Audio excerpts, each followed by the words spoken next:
We are not very good in Wales at celebrating some of our most famous sons and daughters. Often they are better known outside Wales than inside, and this must change.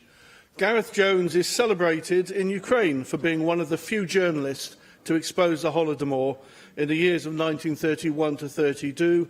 Holodomor, death by starvation, Stalin's artificial famine, which led to the death of an estimated 7 to 10 million Ukrainians. Unlike many of his contemporaries, Gareth Jones shunned the wining and dining provided for journalists in Moscow and went by foot to see for himself. What he saw appalled him. The cover-up appalled him. He wrote about it and exposed it and was condemned by those very same journalists. The famine is now well documented. One survivor wrote, "The famine was artificial by nature. In our village, 500 people died, and 750 died in the neighbouring village. My father gave out buckwheat and he was arrested the following day."